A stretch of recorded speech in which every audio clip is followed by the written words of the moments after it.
Hey, Nick, podcast number 11 for Coaching Lens. How are you, fella? I'm very, very well. You?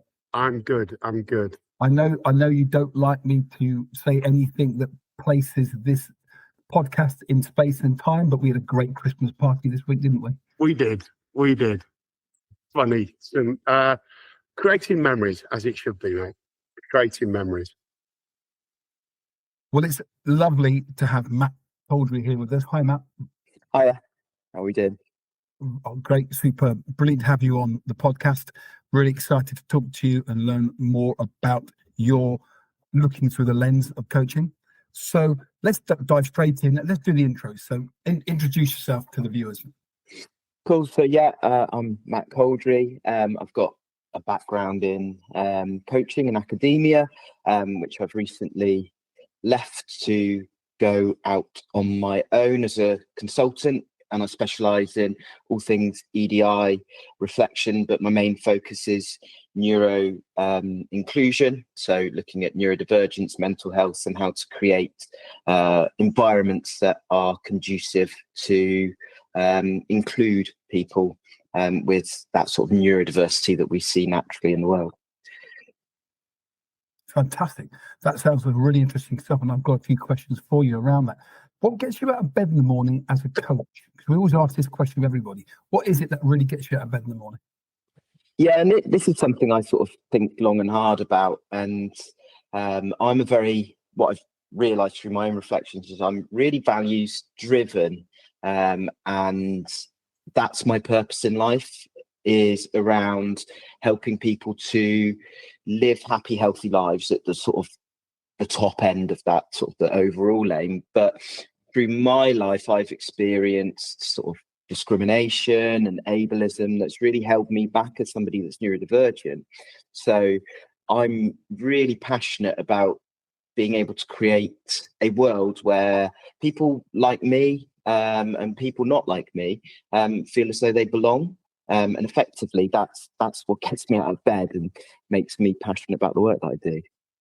That's lovely. I guess it's not hard to motivate yourself when that's your value and that's what your work's pivoted around. Yeah, and I think that doesn't come easy though. It took a lot of self-reflection and introspection to get to the point where I understood myself enough to know that was what motivated me, but also to be able to turn that into a career as well. Yeah. Can I quickly butt in there? Ableism.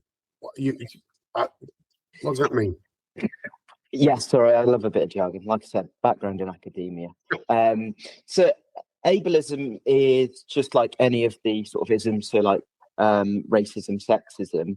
Ableism is sort of the systemic, ingrained discrimination against people with disabilities. So examples of sort of everyday ableism, you have sort of institutional level ableism, which could be through the design of a building, which makes it inaccessible to people who use wheelchairs, or signage that doesn't have braille on, which means visually impaired people can't read signs, etc. Or you can have it, it goes all the way down to individual ableism. So assumptions made about people with disabilities. Oh, this person's autistic, so they won't be able to do this job, without even asking them or exploring that. Great. I thought if I was struggling with it, I'm sure someone listening will be as well. Yeah. Just want to explain, you've got to keep it very simple for me. Find this as we go through. Matt, when you talk about a values kind of driven ethos, that resonates with me. I found this morning, while I was tidying up my desk drawer, some little yellow cards that from about 6-7 years ago when I became a head teacher, and I did my first speech to new parents. So the parents that were sending the kids up in the summer before the September, and I'd reflected on our conversation that we had last week before, and what made doing that speech easier for me to be authentic was what I was saying, because I was saying, there's a phrase that some schools use, and they call children DHBs, decent human beings. I don't know where it came from. I've not really heard it many times, but we felt we were in the business of playing our part to make DHBs. It wasn't about exams. It wasn't about the curriculum per se. It was about morality. So to be able to stand up and say that to parents and children, and to talk about their chance of childhood. So in our school, no phones, no makeup. You are going to be kids because you are kids, and we're going to make sure you get that chance. And to have that, we were in middle school, and what I loved the idea of was being a secondary school with a primary heart, because the secondary school has got things in it that primary schools can't have, such as amazing sports facilities and specialist PE teachers, but wanted to, having worked in primary and secondary, wanted it to feel like a primary school in terms of a family. So standing up and saying those three things, which were very, very values-led, meant that I could, with utter confidence, hopefully come across as authentic. I felt authentic because it was at the heart of what I was talking about. Yeah, is that what you're talking about in terms of your values and how they drive you? Yeah, and I think it's really interesting. So when you were talking about that, I've got a bit of a background in education. I did my undergraduate and master's thesis on unpicking the education system, and what I think it hits the nail on the head with what I do as sort of this bridge between sociology and psychology, and sort of wider systems and individualisms, is understanding what you can do whilst appreciating the broader system that we're within. So when you talk about, creating decent human beings and taking this sort of humanist approach to developing new individuals, straight away I'm then thinking, actually, you're trying to do that in an education system that's really focused on outcomes and sort of quantitative measures of human beings that are highly complicated. There's a whole complicated social system that they're trying to operate within as well. So in my head, it's almost like you were doing great work, but almost working in a system that's kind of working against you as well. And I think that's really important, because you can't develop these individuals without appreciating that they are within a system that is maybe built to work against them at times. So yeah, I think that really resonates, that story. Yeah, I think you've articulated that really well. And one of the things I love now about being a one-to-one coach is that you can throw that out.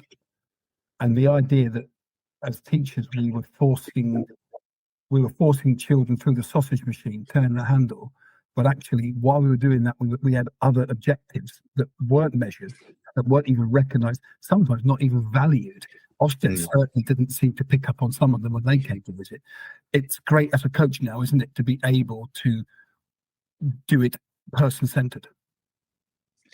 Yeah, and I think, this is where my understanding of my own self, and this is why I'm so passionate about this idea of self-reflection being really important, and understanding of self being really important to personal development as well as organizational development, because I was always somebody that never fit in school.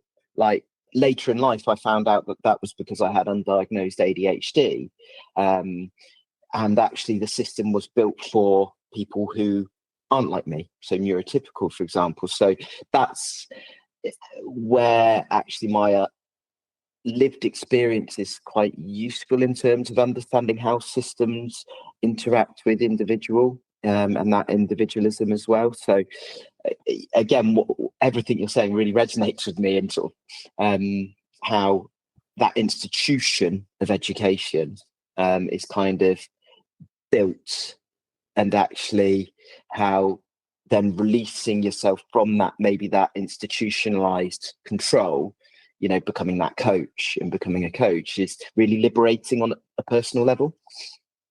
100% agree with that. Can you talk about self there? I pulled together some resources recently for a book that I'm researching, and I've found if you did things like attachment surveys, psychometrics, activities like that, you could do 200 hours worth of work with certain tools and models and Johari window, etc., to find out a bit more about yourself. So I've got 200 hours. That's what came out of it. What's been your journey to learn about yourself? How have you done that work on yourself? Yeah, so this is something that comes from my experiences of education. So through my sort of journey with education, I knew something wasn't right. I knew something didn't fit. And as soon as I got to university, which I was very lucky to get into university, to be honest, because I was good at rugby, that was the only reason I got in. I've got 1 A level as recognised by UCAS. I see you both putting your hands up, agreeing. Yeah, that's where we met. We met because we basically failed our A levels. So, for want of a better degree, one of the better phrase, and it's amazing how that does. And again, I'm looking at Nick and I would both say we're undiagnosed ADHD as well, and the system didn't suit us until we got to Alsager College, where it worked for us. We thrived and excelled there. So yeah, it's an interesting point. Yeah, and I think that for me sparked that reflection, because what I realised was, as soon as I got to university, when I was allowed the freedom to be curious and to pursue what I found interesting, I then started to think, oh, the problem isn't with me. It's not a deficit of myself. It's a system that's not built for me. That realization has come a lot later, when I got diagnosed when I was 30, but actually I felt that. And actually what reflection is to me is actually to really unpick where those feelings come from. And I went through sort of my university career, doing reflective logs, all of these things, and it was very much this deficit approach. It's like, figure out the things that you're missing, the jigsaw pieces that you're missing, go and find those jigsaw pieces, fill in the gaps. The problem with that is I was still seeing myself as this kind of incomplete human being with these character flaws. But what happened when I got my diagnosis was I realized these aren't character flaws. These are symptoms of a condition, and a condition trying to exist in a system that isn't built for it. So they aren't deficits. Actually, they're attributes and their strengths. So like you say, in that traditional education system, you both didn't thrive either. But given freedom, when you can do stuff that is interesting or that you find interesting, you thrive. And actually, if we look at the research into ADHD, for example, it's not a deficit disorder like the title suggests. It's an interest-based nervous system, which is a different way of thinking about it. And it's that appreciative way of thinking about it. Matt, I heard a stat now, and I can't quote it, very, very accurately, but something like in America, only 1% of CEOs are neurodiverse, but 60% of tech startups are. Accurate that stat is, but it talks to me. That kind of stat talks to me, and I think if we can move away from a deficit model and have a strength-based asset model, which I don't think education can embrace right now, because it's not the curriculum's a competence curriculum, isn't it? It's ticking box to get over a line to be able to pass a test. I think that is critical for education to do if it can. I'm going to also throw in, and you mentioned very early on that the bridge between sociology and psychology, Matt, and I often think it's quite British of us to look at our gaps and our perceived or implicit things we're not very good at. And I know maybe 20, 30 years ago, especially when I worked in high performance sport, it was very much about moving your base, rather than your ceilings, work on the floors, and let's move the floors from 2 or 3 out of 10 to 4 or 5 out of 10. Whereas the longer I stayed in coaching, I think the wisdom within British sport is get you bad good. I used to concentrate on getting you good great, And I think it's just an interesting flip. And I don't know whether that's because I was based in America for 4 or 5 years, or just the way my brain worked in terms of, why don't we work on the good stuff? Because that's then more interesting, which means people are going to do it more often and get better at it inherently. I'm not going to have to convince them to do it more often because they enjoy doing it anyway. The where we fall out and where we butt heads is saying, like, you've got to improve that 3 out of 10 to get it to 4 out of 10. Well, what's the relative gains in that? And I think it's a really, really, and I love that phrase of interest-based nervous system, because you do it when it's interesting. If it stimulates you in whatever way, then you'll probably do it. And just to go back to your point, you were highly successful in the sport that you were in. You didn't get that good at that sport by just constantly focusing on the stuff you're rubbish at. In fact, it was the complete opposite. There was a reason you got to that level, and it's because you were pretty good at some stuff, and then you continue to work on that stuff to make it better. That's your competitive edge. And I'll just go back to that point around appreciating, and the terminology is appreciative inquiry in terms of the psychology. It's what we do then when we start to appreciate the skills that we have, or we view ourselves in a positive way, is we improve our self-esteem and we improve our self-worth. And one of the stats that, again, this is kind of a pop psychology stat, but I think it's really relevant. And I'll come back to ADHD because it's the world I know very well, but this will apply across all kinds of different characteristics. By the age 13, you've had 20,000 extra pieces of negative feedback if you have ADHD compared to if you don't have ADHD. So you're conditioned from an early age to have a negative view of yourself and to see yourself as having these deficits. So going back to that CEO stat and that tech startup stat, you can be highly successful if you survive. And that's the thing. If you survive that initial barrage and you can get to a point where you can self-reflect and self-appreciate, you can be highly successful.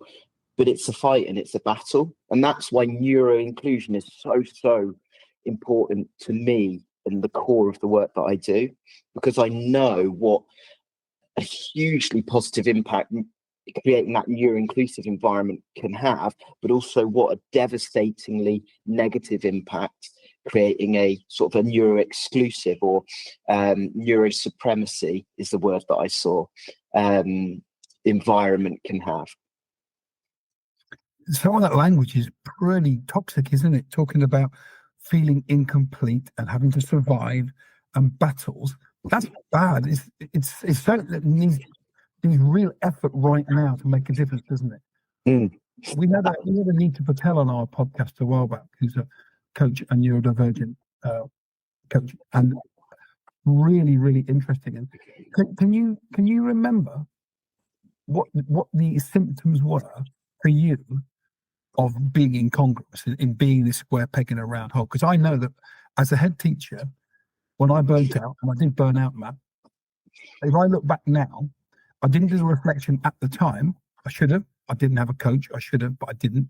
And what I realized now, that the imposter that's inside you, that self-doubt, is just really, really exaggerated by this sense of incongruous, that you've got conflicting goals that some people want you to achieve and other ones that you want to achieve, and you can't be authentic. And if I went back now, I know that if I measured my confidence every day, I would have seen it track downwards in my time as a head, not up.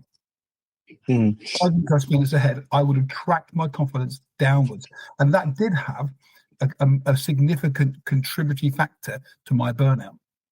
No doubt about it. Can you see similar things in yourself and those you work with? Yeah, so I want to pick up on something that you said there. So you said I should have reflected at the time. And one thing that I always say in the work that I do is when people say, I should have done this, I should have done that, and they look at their past self and they're almost ashamed of their actions or speak negatively about themselves. One thing that I think is really important to realize is you weren't the person back then that you are today. And the person you are today has learned from that experience that you had back then. So, of course, you should have, but that doesn't mean that you could have. That was a impossibility for you to do at the time, else you would have done it. And that's either because you didn't know enough at the time, because you hadn't had the experience, or if we're talking about burnout, when we're in a stress state, we're using the threat system of our brain, because our brain is creating unhealthy amounts of adrenaline and cortisol. That's physically stops us from thinking creatively and logically. It physically stops us from making logical decisions like hiring a coach. So actually in that moment, it's not that you should have, it's a physical impossibility for you to do that. And that was a result of the environment that you were placed within, as well as the environments that you had been in up to that point. So you'd been conditioned to think, I should do this, I should do that, I should be able to do this, do that. In the moment when you were highly stressed, clearly approaching that burnout stage, your brain just didn't work effectively. So I think one thing that's really important in terms of the work that I do is self-kindness. And that's where reflection is really important, because it's about unpicking the reasons why you made the decisions in that moment and what were the conditions that led to those decisions in that moment. So I'm kind of coaching you through that moment, just automatically, because it's what I do. But I see that a lot myself. It's why I left academia, because I was completely burnt out. And that was because of stress, and I was unable to manage the stress in that moment. So I made a decision to remove myself from the stress so I could get my brain to process and work properly again. Thank you. That's a really supportive response to what I said. And yeah, you are therapizing me beautifully there. Thank you. I do feel it. I really do. And I think we only do this podcast so we get therapy for free. Yeah. That language you should have. I think I'm not ashamed or regretful of my actions, because you're dead right. I was struggling with scarcity. And when you're overloaded and overwhelmed, you don't make good decisions. But what I believe is really, really sad in a lot of industries, and it's not just education, is that there's this high stakes accountability for senior leaders, where you'll be, on one hand, you'll be saying, is everything okay? Can we just check in with you? I'm you're my direct report. Can we just check in? Is everything okay? Because you don't seem quite right today. Everything's okay, is it? Right. Now, I've got some really challenging questions to ask you. And the nurture is often not there, or it's perfunctory. I've asked you how you are. You told me you're okay. Now I'm going to hold you to account for 3 difficult questions that I need to ask you, because that's what I'm paid to do. And I think it's really sad that we have that culture, and it isn't just education. Mm. Sorry, yeah, go on. With again another phrase you've used in terms of self-kindness. I find that a really interesting phrase, and I would I'm not going to say assume. I would say I'm not very kind to myself. And again, I don't know whether that's the sociology stuff or the psychology stuff of being told you're not this or told you're not that. Therefore, you start believing. If you get told it often enough, you'll start believing you're not. Therefore, do we beat ourselves up more, so not self-kind? Or is self-kindness a really learnt skill that people can develop and evolve? I think it's like anything in terms of, I'm a big believer that you can learn pretty much to do anything. it's a lot harder for certain people and other people because of the conditions that they've had, the opportunities they've had, and all of this. But, you know, if we look at neuroplasticity as an idea in terms of the way that we can rewire our brains, but the older we get, the harder it gets. So I think it's certainly a skill you can learn, but it is hard, and it's not an easy thing to do because, you know, like you say, we live in a society that we're kind of conditioned to not be kind to ourselves. You know, it could be seen as arrogant, for example. It could be seen as self-indulgent. But I think it's the most important skill in terms of preserving our mental health and our mental well-being at the end of the day. And it is certainly something that is worth pursuing, and it's certainly something that I've been pursuing in recent years. You know, once I realized in terms of how my self-esteem was affected by sort of these negative thought patterns, especially as well. Yeah, thanks for. I'm really going to have a think about that. And interesting from a coach's point of view. Almost needed coaching on that. How can I be kinder to myself whilst also solving what I need to solve within the world, or solutionizing things, or exploring things, or being curious about things, whilst also helping other people to be kind to themselves. It's almost that circle of thought. Yeah, just to jump on that one, you know, my one of my core values is kindness, and I think one statement that I just constantly have going through my mind is, in a world where you can be anything, be kind. You know, it's a bit cheesy, it's a bit this, but ultimately it's the most important thing, because especially over the past year, because I've had quite a rough year, year and a half, people's kindness has pretty much saved my life. So, you know, that's been really reinforced by the year that I've had. But how can you expect to be kind to other people and have that energy to give to other people if you can't be kind to yourself? And actually, it's really important that you look after yourself, but, you know, actually you are proactively looking after yourself to be able to give that energy and that kindness to the rest of the world. It makes 100% sense. It really does, doesn't it? Can I ask you a question? When did you get diagnosed for ADHD? At 30? At 30, yeah. So 7 years ago. And what part did that play in helping you understand yourself deeply? Was that a real boon for you to make you go, right, I've got this, it explains now? And did it take a weight off your shoulders? Yeah, so for me, it was part of a longer journey in terms of unpicking what I'd previously seen as character flaws were now mostly explained by this condition. And it led me on this journey to not only understand myself better and be able to work through myself and start to understand who I was as a person. You know, it took that responsibility of maybe these flaws off me to an extent. But it also started to help me to understand some of the mental health challenges that I'd had as well. So, you know, recently I've got general anxiety disorder and depression this year, which I've started to understand as well. So I think it was a step on a journey. But yeah, like you said, it almost took the pressure off a bit. And is getting a diagnosis is always interesting, I find, whether that's physically or psychologically. How do you react to that? How do you change stuff that you do now, or do you just go, oh, that's why I did it?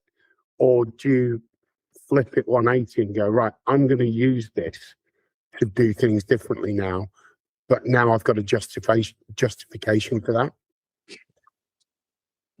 It's really interesting. I became a lot more confident in terms of asking for things that would meet my needs, but also understanding how my brain works a bit differently, I've been able to block out some of the advice which I know will be unhelpful, but also, like I said, an interest-based nervous system, for example,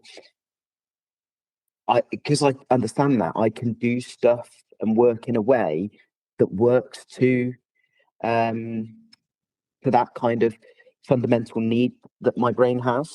So I work in a way where I try and do as much of the interesting stuff, or find a way to make the boring stuff interesting as possible.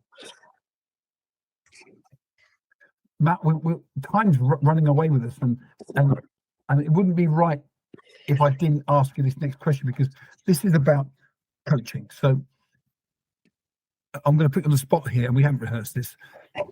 If you can share with us 2 or 3, 5 things that you think that if coaches could do it in the coaching space with a real eye on neuro-inclusivity, what would they be? And it could be that this prompts another podcast chat with you, so we can dig into a bit more detail. But if I was listening to this outside, I'd want, so what am I going to do tomorrow if I've got someone who is neurodiverse?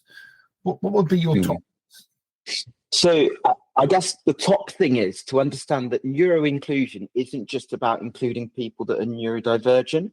Neuro-inclusion is about creating a space where brains can thrive, and the entire diversity that we see in the human brain can thrive in an environment. So neuro-inclusion isn't just about, we'll make some adaptations to make sure Matt with his ADHD can, do his job, or someone else with their autism can feel like they belong here. It's actually a positive for an entire organization to be neuro-inclusive, because you reduce risk of burnout, you reduce risk of stress, you reduce risk of the development of mental health conditions, you play to people's strengths, so I spoke about my interest-based nervous system. Well, if you can work in a way that hacks into my interests, I will be the most productive human being on the planet. That's what hyperfocus is. Hyperfocus is, I'm just super interested in this. So I think that's the first thing to say, is to not see neuro-inclusion as this kind of accessibility thing, and see it as, actually, this is a competitive edge for a business, a sports team, whoever. You're broadening the horizon rather than shrinking it for the individual. Yeah, it's not a reasonable adjustment. It is just a good thing to do in terms of return on investment, if you want to use some business jargon. Shall I carry on going? Yes, please do. You can see the cogs turning in our head. So I think the next thing, and the next point I make, and the next thing I think is really important in terms of the work that I do in this kind of inclusion space, is to really differentiate and distinguish the difference between performative inclusion and actual meaningful inclusion. So one thing I see a lot of, and I do a bit of advocacy work where I work with individuals that have experienced discrimination in the workplace, for example. And one theme I see is, invariably, a lot of that work where I'm advocating for other people comes from companies that will have inclusion statements, will celebrate diversity on their websites. One organisation, they were running a talk on the Equality Act while simultaneously being taken to employment tribunal for withdrawing someone's job offer because they couldn't support their neurodiverse needs without even exploring reasonable adjustments. And you think that difference between what I call performative inclusion, other people call performative inclusion, where they say all the right things and they pretend that they are this big advocate for inclusion, and then their actions are completely different. So it's a bit like you were saying earlier, Nick, in terms of, we'll do this kind of superficial check-in, well-being check-in, and then we'll give you all of these targets, and we'll give you this high level of accountability, even though we kind of know that you're not doing very well, and ultimately, where does that lead? So I'm a really strong advocate of actual pragmatic solutions rather than just, tick all these boxes to say that you're inclusive. And that's, again, links back to this idea of neuro-inclusion is good for everyone. It's not just good to do because it looks good. It is actually meaningful and needs to be done. And that's where we'll go whole circle and link it back to. And that comes from this idea of understanding your true self, especially the power brokers and the CEOs and the people in position of powers, because those deep and meaningful reflections and really deeply understanding the actions that you're taking, you can link everything back to a purpose. And if you can't link it back to that purpose, it's not worth doing. Or if you can't link it back to that purpose, then it's probably wrong. A bit like withdrawing that job offer for that candidate. If you can't link it back to your core purpose of inclusion or neuro-inclusion or anything, who you are and who you want to be, then actually you're probably doing something that's counter to the culture that you want to create. I've got so many questions. I really have, but I'm not sure we've got loads and loads of time, so I don't want to start going down that. I think, as Nick said, and we'd probably say this to every one of the people we call upon. There will be a number 2. I think we need series 2 and series 3 with you guys as well to explore more. I'm interested because I think startings of coaching is really interesting, but I also think exits of coaching is really interesting. So if you have a coachee who you've worked with for multiple sessions and whatnot, how do you end it with them so that they go away with the skills, they don't feel like you're cutting them off? Explain to me. Yeah, and this is probably the teacher in me coming out in terms of, we've got our aims, we've got our broad aim at the top, and then each session tends to have an objective and maybe a clear outcome as well. And that outcome might just be you're just going to go away and do a reflection of X, Y, or Z. But I think working towards that ultimate aim, for me, I'm constantly reflecting, okay, well, what's the aim? Are we working towards it? Have we met the aim? So ultimately, where I tend to aim to end up with my clients is that true understanding of self. So do they have the self-reflection skills to be able to link back their actions and behaviors to that authentically? So not just performatively, but authentically. So for me, I'm constantly assessing their skills and their ability towards that kind of aim and that goal. There'll be sort of customized aims and goals in that in terms of what they end up, but ultimately that's the skill they need to then continue to be autonomous in terms of their learning and development.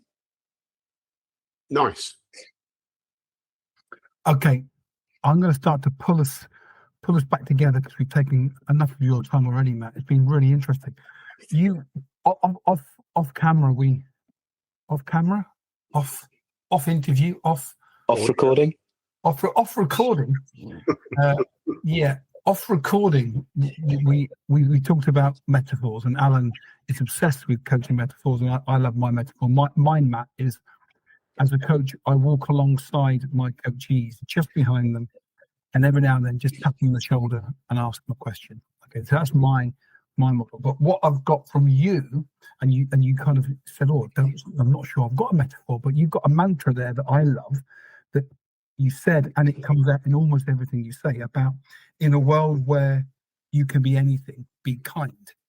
And that's a very values-driven ethos. And when I asked you to give me some tips, you're about a kindness in a culture, not anything perfunctory, not box ticking, a pragmatic change to recognize people's talents. And I recently started working with an odd ADHD adult, and helped me co-create their coaching, and part of it was in between sessions, and they've now spread out to every month, not so frequent, that we would contact each other on WhatsApp and just do little bite-sized chunks of reflection using psychometrics and questions, and it's been phenomenally effective. And what I've learned from it is I'm going to use that with everybody. It isn't an accessibility thing, as you say. It's a cultural shift to do things differently for the right person. So actually, I know that we're told as coaches that we shouldn't be summarizing what goes on in the sessions because people should take ownership of it. I've never really felt that, because in the middle of a session, they've got so much going on in their heads that if we can summarize it for them afterwards as a professional, that's going to help them stay in the moment. So to be able to do that for or ADHD people who may not have the bandwidth to take notes, it's not just ADHD people, is it? It's anybody who doesn't have the bandwidth to take notes. And I think that your kindness is coming through in that kind of, you're kindly including. And that, just to sort of say one final thing about kindness, I think what I've learned about kindness so very sort of recently is kindness and niceness are two extremely different things. And what we see is a lot of niceness, and niceness is used to hide behind. And that's our performative inclusion. Whereas kindness is different, because kindness isn't always being nice. Kindness is sometimes being a bit harsh, sometimes being honest, having those difficult conversations, asking you truly, how are you, Nick? When I know that that's going to be a bit of a ball ache for me, because I'm going to have to do something about your well-being as your line manager. Yeah. So I think for me, that would be my final thought on this, is kindness and niceness are different, and niceness can be dangerous. I've got a vision, and Nick will know this as well. I use a stick of rock as a vision of, it has a word written in it. Wherever you break it, it should have that same word halfway through, three-quarters way through. I can see your metaphor being your stick of rock with kindness written in it, that it goes through everything you do. Because I can be a bit harsh sometimes, but it's honest. But you're being kind. Yeah, exactly. Well, we might chop out Alan's stick of rock. You so beautifully summarised and took it to an end point that Alan's kind of taken us back somewhere else. So thank you, Alan. I'm going to send you a picture of it. So I'm depending on who's editing, I might just cut that bit out, and so I will follow on from what you said. I know who's edited it now. Yeah, thanks, Nick. Appreciate it. Thanks, Alan, for your input, but go away quickly. Matt, that was beautifully articulated. Thank you. I think it's a really lovely way to end. That what you said there about that niceness versus kindness, that does resonate. That makes a lot of sense. It's beautifully phrased. So thank you so much. I've really enjoyed that. And the things that I'm going to take away from this are a reminder to myself of just how tough this must be for some people. Some of the language you talked about of survival and battles and toxicity and a feeling of incompleteness. We've all felt that at different times in our lives, but if you're a square peg in a round hole because of your atypical, neuro-atypical, then that must be even tougher. So I'm going to take that away to feed my empathy.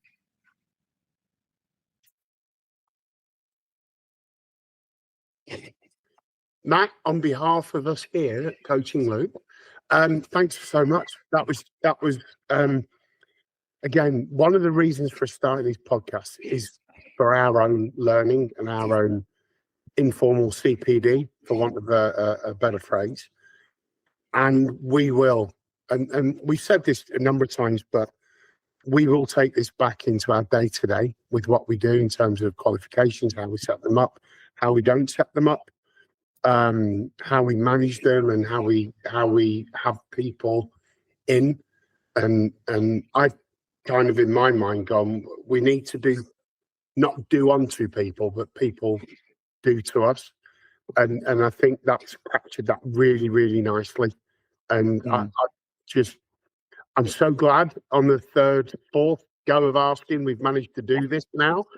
But yeah, it's been extremely valuable and informative and testing as well. Just to go test who we are and as Coaching Loop and what we do and how we go about doing stuff. So thank you for that. No, and thanks for persevering to have me on. I really appreciate it. God, you'd have a child. Thanks, Matt. Cool. Thanks, Nick. Take care. If you're interested in learning more about level 3, 5 and 7 coaching and mentoring qualifications, please visit our website www.coachingloop.co.uk or email nick@coachingloop.co.uk or alan@, and we will get back to you.